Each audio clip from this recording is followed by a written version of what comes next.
All right. Okay.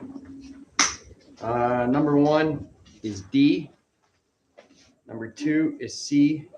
And number 3 is A. Do we need to see any of those 3? Maybe the first one. Yeah. All right, so which of the following represent a nonlinear relation? So if you have a linear relation, that means that it doesn't matter what 2 points you take, the slope will be equal on all of them. So for example, let's take, we'll just look at A for now. So you have -2, -7, and I'll start with -4, -14. So I'll look for the slope between those two. Okay, so again, x1, y1, x2, y2. Okay. y2 -14, subtract y1, which is -7. x2 -4, subtract -2, like that. Okay?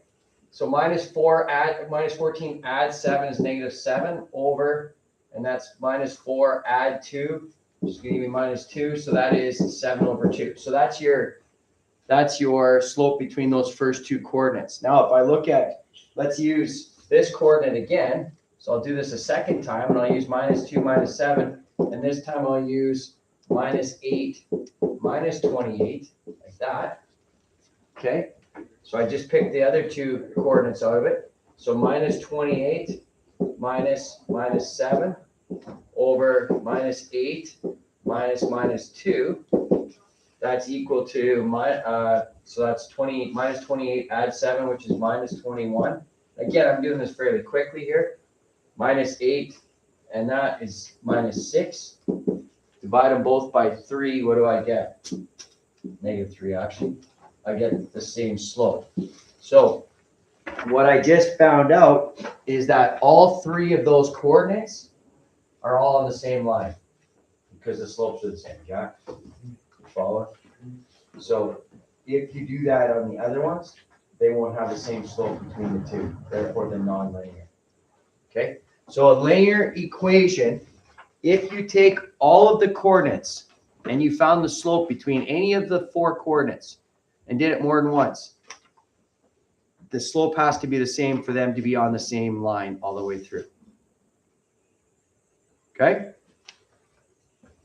2 or 3, do we need to go through either one of those? On 3. Yeah. Why is it 1/3 and why is it 3 and not 1/3? What is slope? Slope is rise over run, yeah? Okay? The rise is -15. The run is -5. 3 over 1. Okay? I don't think anybody got that second question wrong at all. Everybody had 2.5x plus 3 as a function, and 13 was b. But this next part, okay? Now, determine the domain and range for each relation. Express your answers using the method. So the first one is that graph.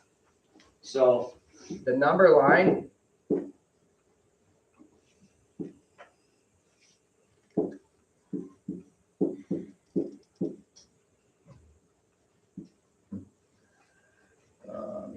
again. Do you have to put the number line in bracket? No, I don't. I don't know why I did, in fact. No, I don't think it is actually necessary, Jackson. Not for the number line, but for the other ones they are. Okay, so to show the x values of those coordinates, 0, 1, 2, and 3. There's your number line for the domain. You're taking the x values of each of the points. The first point is 0 and 2, so the x value is 0. The second point is 1 and 0, so the x value is 1. Then I have 2 and 2. And then I have 3 and 4. The range for this question. Why number line? Actually, there's a negative there. And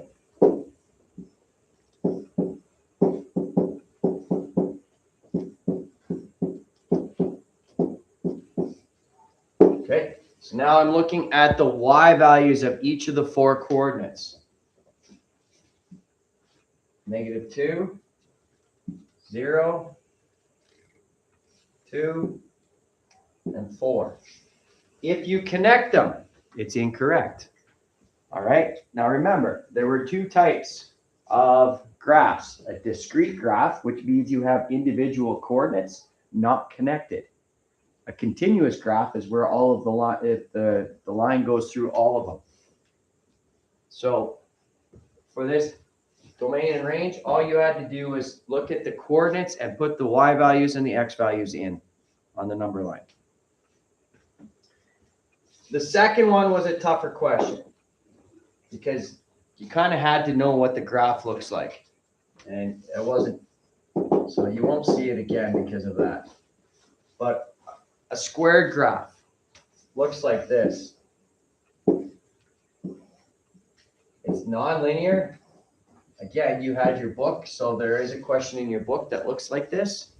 Now, here is the thing. You absolutely must know how to write out both methods for domain and range. You must know how to write out set notation and interval notation. Okay, and that's a requirement in this class. When we get to grade 11, you get to choose whichever one you like best. All right, so the first one I would do, the domain, how far left does that graph go?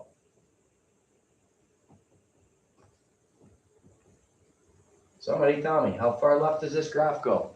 Infinite. Negative infinity. Round bracket, can't include it. How far right does it go?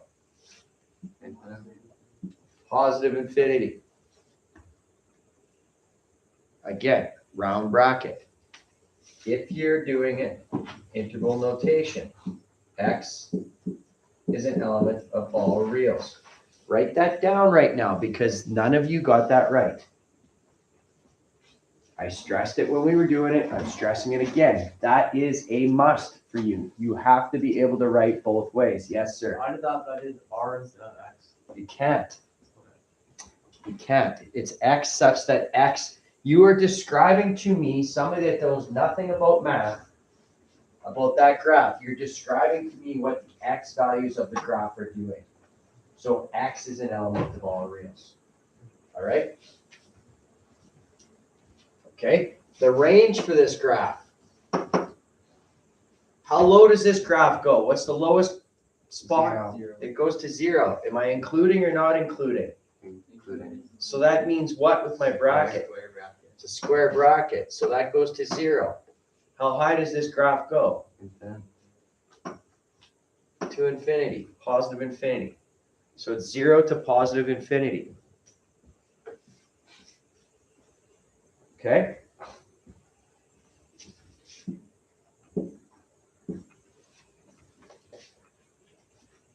All right. So need to write an interval notation. Where are all my y values located on this graph? Higher than 0. Higher than 0. Y is larger, meaning the mouth opens towards it, greater than or equal to 0. And then I add in this at the end. Y is an element of all reals. I can guarantee you 100% you're going to get that on the test. You are going to get the same type of question on the test. You have to know how to write both of these out. It's between it and slope, it's the 2 most important things in the entire unit. Because we're going to keep using this over and over again as we go through grade 11 and 12 math. Yes, sir. How do we know, like from the pi or squared, how do we know that what the graph looks like? The squared value tells you that it's a u. Now, if you look in your book, it showed you there was a question in your book asking about domain and range. That specific question was in there. So it's in there. It shows you what to do. Okay, but yes, it's the squared value right here means that it's a non-linear. It's the only one that we're going to do. And we spent all of grade 11 working with that squared values, the parabola. We do a lot of work on it. Okay, that's that. The last one was the list. X values. You list out the X values. -2, 1.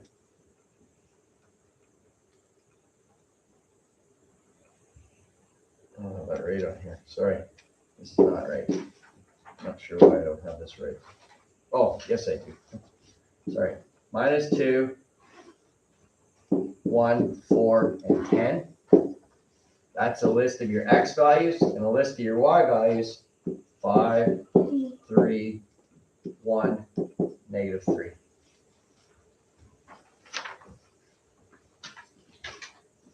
Easy enough. All right. We okay? There was a page, I don't remember which page it was, but it listed all 5 ways in which you are supposed to, because you can actually write them out in words. Set notation, interval notation, number line, and list were the 5 ways. And there was an example, and I went through the examples with you on the board. Okay? All right. The next one, number 1. Lots of you labeled the points, which is awesome. But you have to understand what's happening here. For safety reasons, scuba divers need to be aware of the pressure as they dive. At a depth of 4 meters, the pressure is 140 kilopascals. At 9 meters, it is 190 kilopascals. Plot the grid, the coordinates dp on a grid where d is the depth in meters and p is the pressure in kilopascals. Draw a line through the points. Okay, it told you, draw a line through the points. That doesn't mean connect the points. It means draw a line through the points. So the other reason that we have to do this, and again, you are going to spend a ton more time on this in the next unit. The next unit is all graphing of lines. But, so you've got one coordinate here, one coordinate here. You draw the line this way. Does it stop? No. So you need to add an arrowhead to it. You should always get used to showing your intercept, your y-intercept, by joining the line and taking it all the way to right here. We can find out what that value was. That value was 0 and 100, which had significance in the question in B. B says identify the slope and the y-intercept. Well, to find the slope, lots of you did that right. You went m equals 190 minus 140 over 9 minus 4, which worked out to 50 over 5, which is 10 over 1. That was your slope. By extending the line to the axis, the y-axis, you could see that is your y-intercept. Your y-intercept is 100.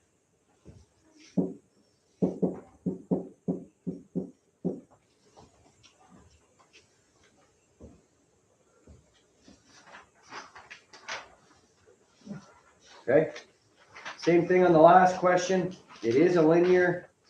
You have to draw the line through the coordinates.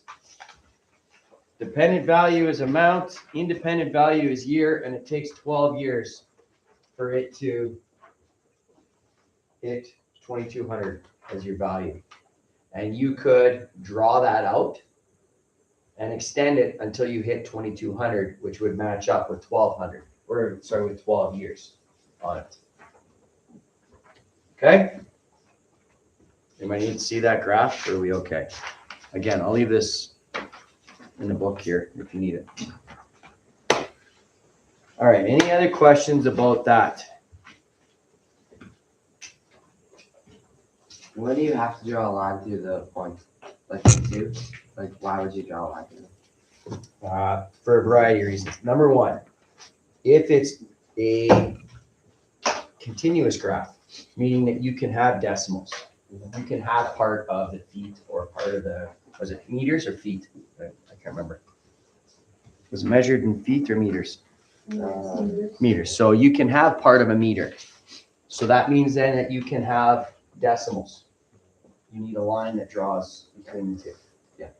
If it is something like whole numbers, that it's necessary that it's whole numbers. So maybe you're buying hamburgers or hot dogs. You can't have parts of them. You would just put dots. Okay, and that's the difference between the two. So it's, and what you're going to learn as we go through this, we're going to continue to go through this. Word problems will lead you to a variety of different things. This one, because it was meters and you had different depths, you could have decimals, that's a line. But some word problems are going to lead you to whole number answers only. So that would change your part right here where it says y is an element of all reals. It would say is an element of whole or integers, depending whether you can have negative whole numbers or not. Okay? And it's solely based on what the question itself says. It's based on how the question is worded. So you have to just get used to it. But the majority of the things that you're going to do right now are going to be continuous graphs with lines, and you'll actually need arrowheads on both ends. This one I didn't, because you don't go into the negatives here. You can't be out of the water. I mean, I guess theoretically could, but you don't have negatives. So I stopped there. That's why I don't put the line, the arrowhead on that line, because it's specific to this question. Yeah. What, our test will be tomorrow then? Yeah, I want to get through the lines that we're going to do the next chapter by the time we get to break. So then that's fresh because we start a whole different topic right after the break. And then we're almost done the book. But I want to do all of the linear stuff before the break. Okay? Any questions? I guess so. Any questions here, whether it's on your pre-test, your review in your text, in your workbook, the assignment, anything? Do you want to go through anything today on the board? Yes. I was wondering about if we layer through on this question. On which one? The index. Okay. Why is it linear? Okay. First things first. You have a consistent slope. So if the amount and the years are going up, but if your X values are going up by the same amount each time and your Y values match their amount, it's then linear, which what that really means, Haley, is that the slope of the line is the same all the way up. So that's how I know it's linear. So like if you look from, let's look at this. 0 and 1,000. I have 1 and 1,100. And I have 2 and 1,200, right? Okay, just looking at these 3 points. This one's going up by 100, and this one's going up by 1. So your slope then is that.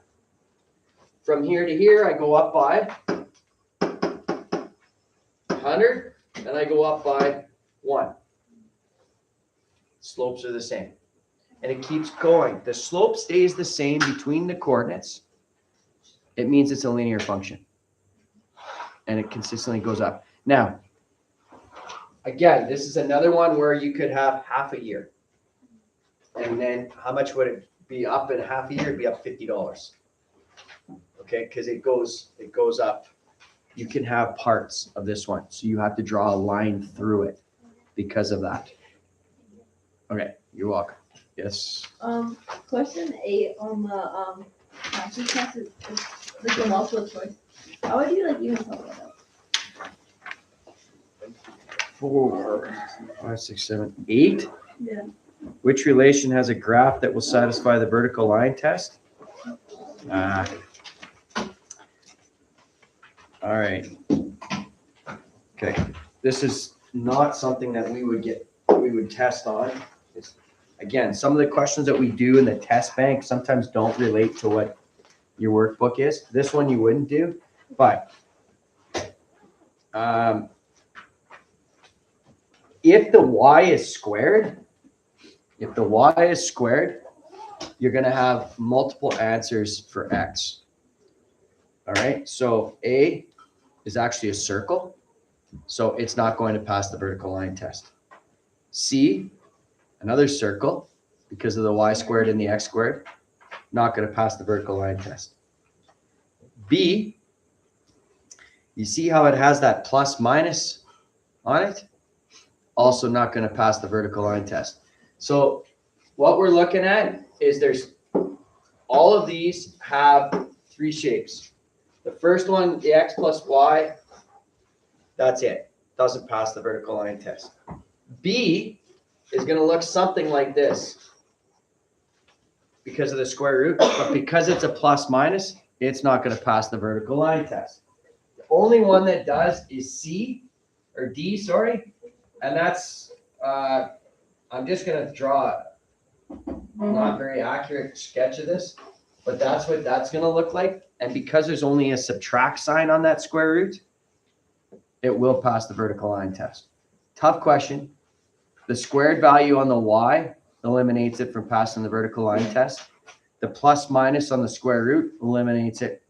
The only one that can work for is the one where it just has the subtract for it. But again, I don't expect you to necessarily know that. That's more of a grade 11 question. So, okay.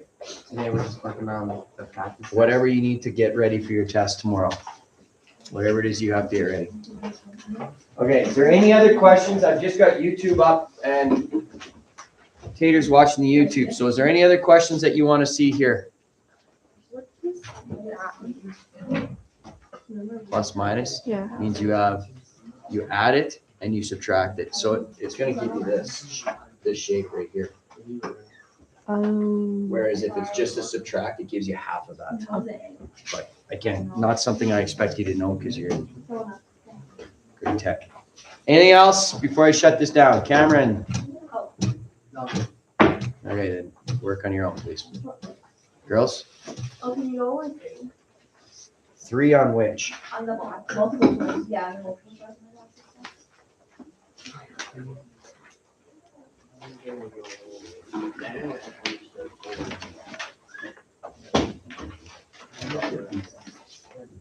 All right, cost of a taxi ride is $5 plus 75 cents for every half kilometer. Which graph represents this relation? Okay, so the first thing that you're looking for is which graph starts at $5 at 0? Only 8. A and C, right? Okay, now it goes up 75 cents for every half a kilometer. That's a slope. That means that you go up 75 cents per half kilometer. That means it's a linear function. Which of A or C is the linear function? A is. There's your answer because of that. That's how I do that question.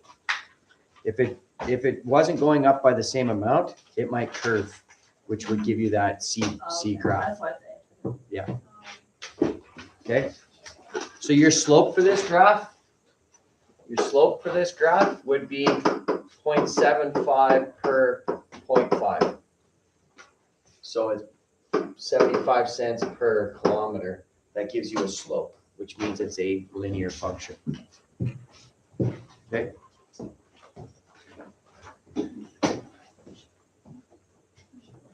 All right. Nothing else today? Probably soon. Are we on the ice today for hockey club?